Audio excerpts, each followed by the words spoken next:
Welcome again, everyone. Let it fly on Fridays with this guy. Ugh. Special edition, early edition this week of 2 April 2021. Brought to you this week by Feelings. If you're sensitive, I may offend you. So, once again, I made my video thanking all the viewers. Another outstanding week for new subscribers, new commenters. So, I figured it was a good time to re-explain Let It Fly on Fridays. I made this show a ways back because when I was doing reviews, showing vehicles, doing anything in my videos, I sometimes went off on tangents, which I felt was taken away from the video because I was just ranting about something that was not necessarily particular to that item that was being looked at on the video. So I decided all week long I would write that stuff down, throw in some news, because I don't actively search for all the newest, hippest things.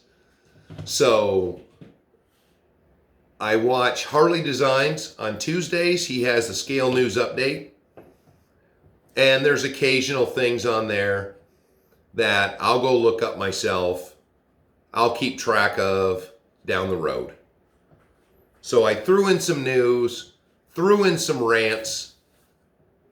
Also wanted to add the viewers out there who have small channels that I went and looked at first, and I throw those out.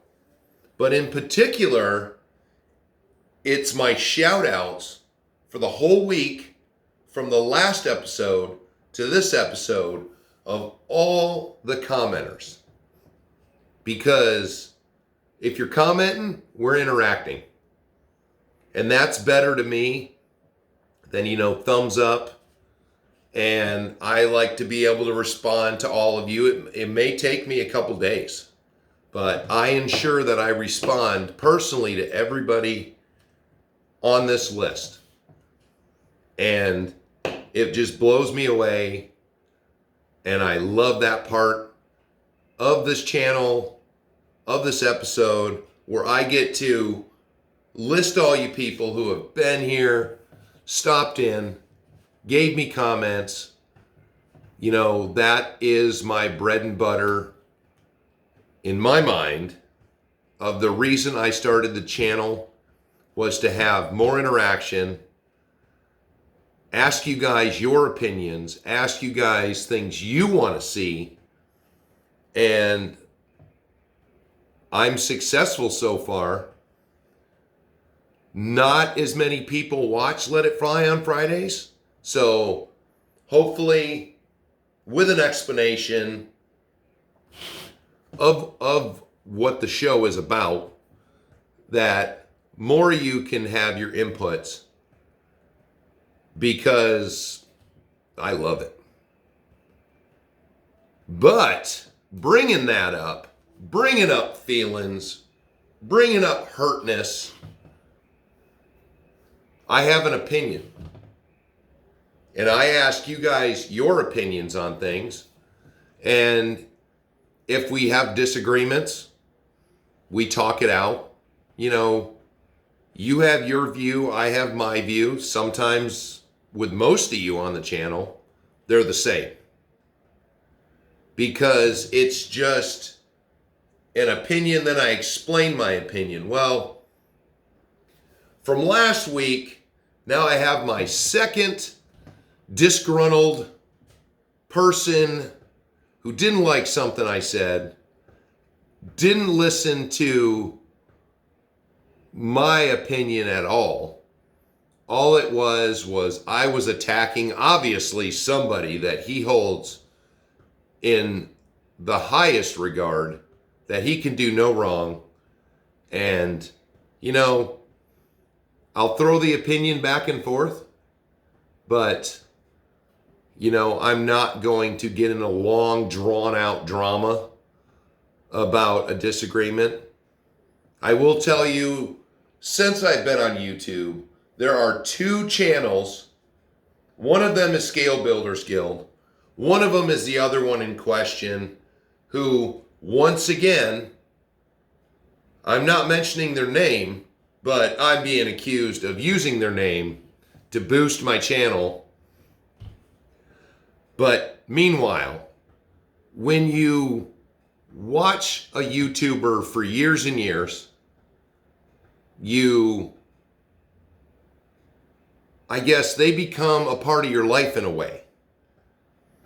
So when they decide to leave or turn their channel off, whatever, you know, it's hard sometimes. You know, you're so used to this one facet of your life that it's just repetition.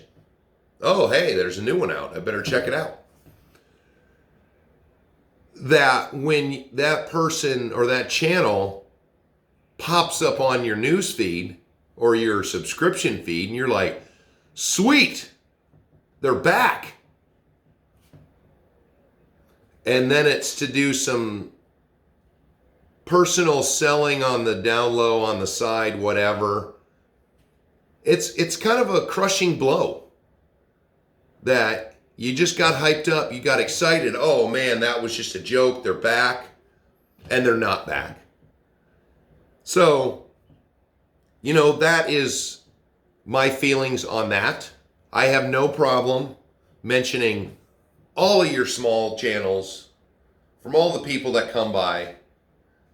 If I like them, if I watch them, if there's something that pertains to this channel as a whole, yeah, go over there and check it out. But I generally don't rant and rave about big channels because they're big channels. They've got their own kind of people, and as I'm finding out now, these big channel people have fanatical fans who, if you even say that the sky was blue in their video and they think it was brown, you are wrong. So there it is. That's done. Moving on. Let me see. What do we got here? Oh, yeah, of course. I was going to do more driving videos this week. I got one done, but I will cover that later because it's not showable now, and I'll explain that. But it's a little chilly in the workshop today, so I'm drinking coffee. Yeah, this springish whatever we got going on right now is crazy.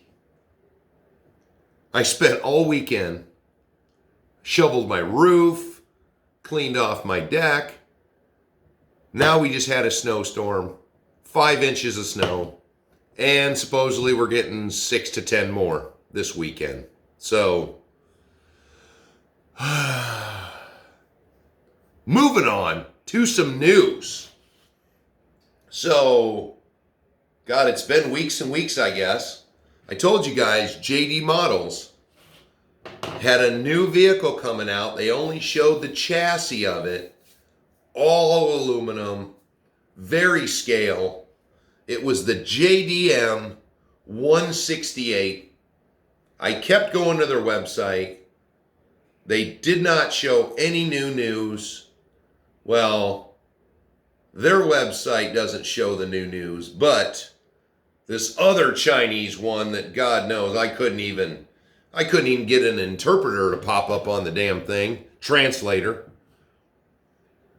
So thanks to Harley Designs, he got the price. So their new truck from JD Models, who makes the heavy haul and they make the big 65-pound hydraulic bulldozer, front end loaders, just outrageous. cool products. Well, this truck slapped on a Jeep Wrangler body. The body came out finally. But the truck cost $2,700 by itself. You have to buy all the electronics, and it appears that it takes 6 servos. Whoa.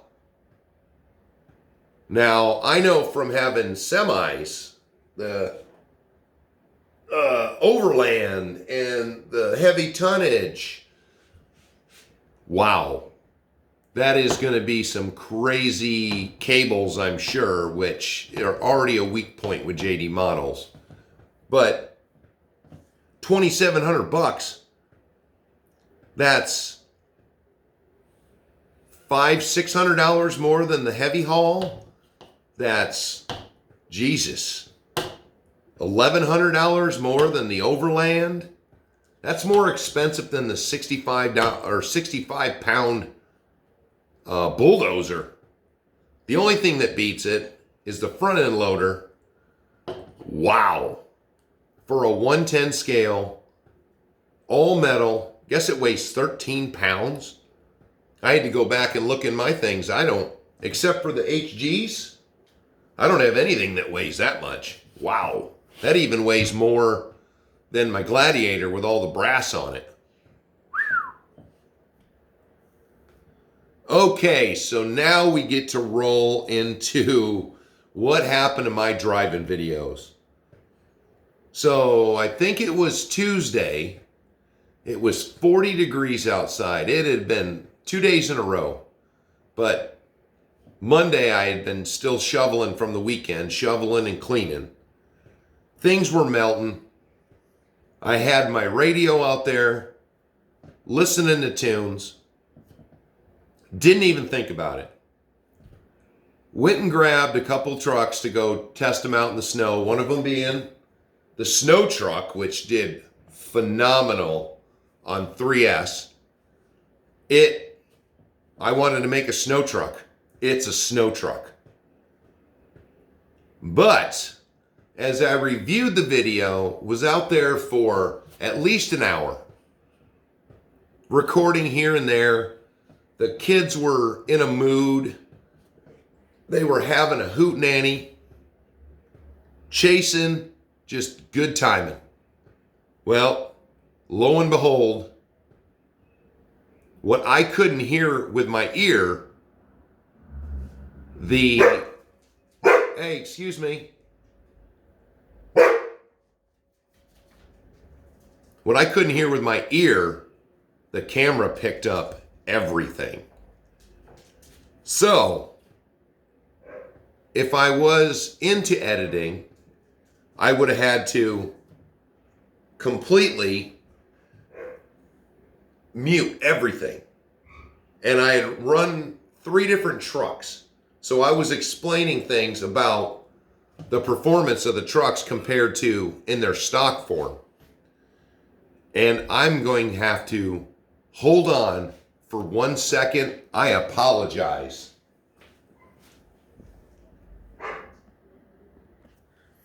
Okay, guys.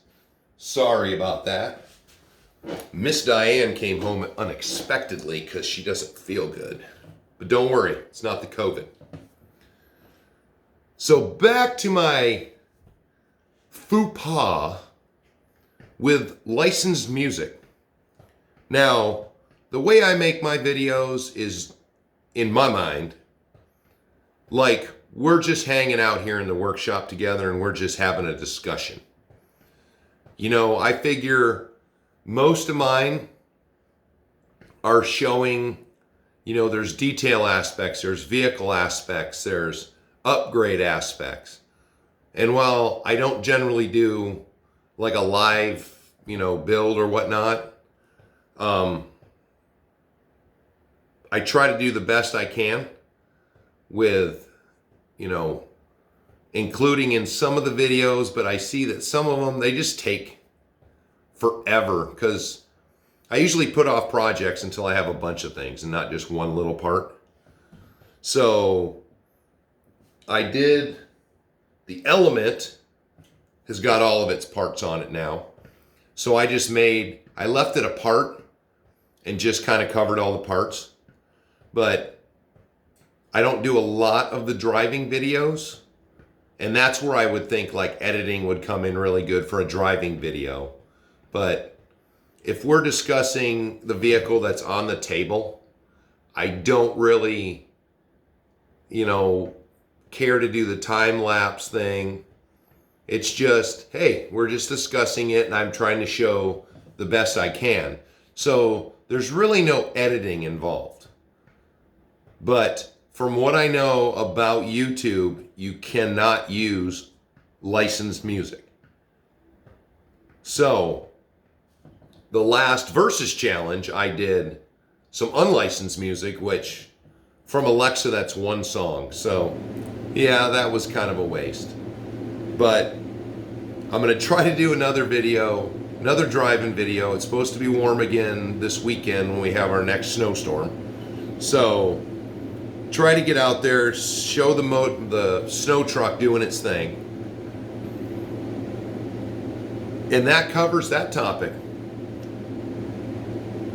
Now, there will be, the Versus Challenge has one more.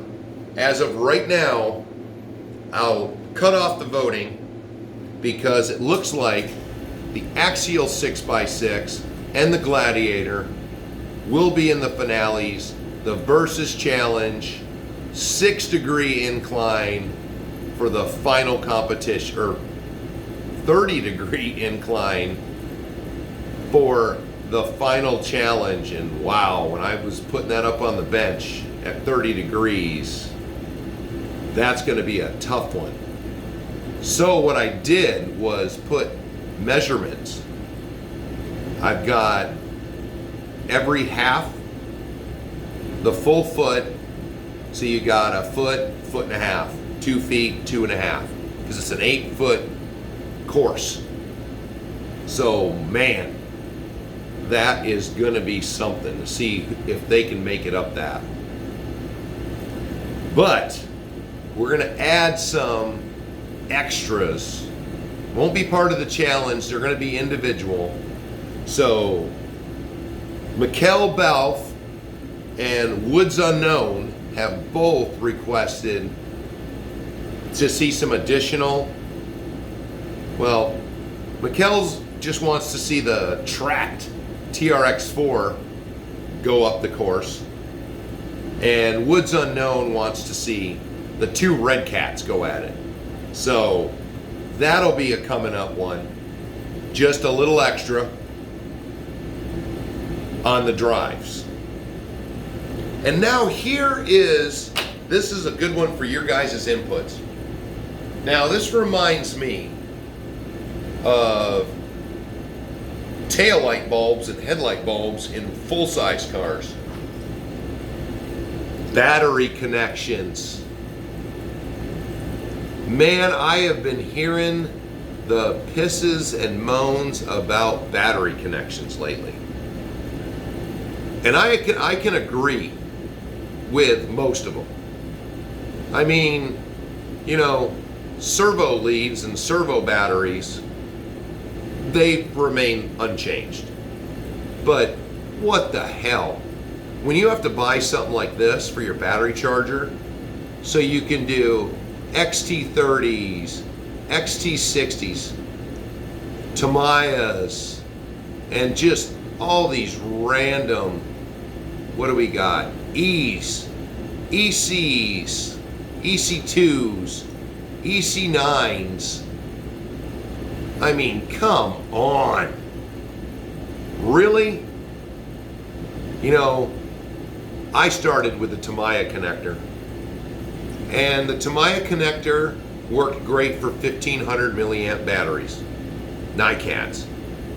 But when you started getting the nickel metals, every time you plug something together in an electrical line, it's going to cause resistance no matter what. Even soldering creates resistance. If it is not a straight line from part to part, you have resistance. So after Tamiya, we came out with these beefier Dean's connections. And a lot of people are going back to these Deans. I mean, I remember when everybody was putting Deans on everything because of Tamiyas. But these were fine for low voltage. Higher voltage you get, they melt. Because of resistance, every one of these connectors, if you're putting huge power through them, it's a point of resistance. And if there's any hiccup anywhere else along the line, that's going to be a weak spot. So, you know, these XT60 started coming on everything. So, I bought a whole box of them and still haven't used any of these. Venom has these bags of connectors that you can get with certain batteries. These are awesome. I just plug those in. It's like my battery charger comes with Tamiya connectors on it. So I've made a bunch of these jumpers for different sizes so I could just charge my batteries. Why cut that off? I have got batteries with Tamiya connectors on them because Tamiya stuff, my semis, they're still made for a lower voltage application. So I use 2000 milliamps because the MCUs or MCFs or whatever, the sound and light control kits, you can't over voltage them. So, you know, the semi does fine running 2000 or 3000 milliamp batteries. But let me know in the comments, what is your preferred battery connector? Or if you really care. Because the original, all my old batteries, here they are, they're all got Traxxas connectors on them. Because that was the coolest thing that came out. All the Traxxas had them, so for, I think they were like $3, you could buy a 2-pack of 2 connectors. So I just converted all my batteries. So I just don't care to do it every single time they come out with a new battery connector. So, do you guys like to make just jumper wires, jumper connectors, or do you go and replace all your battery connectors with the new ones that come out? You know, let me know in the comments and we'll move along from there. Now, I've just got one new small channel on here. Woods Unknown. Another Canadian.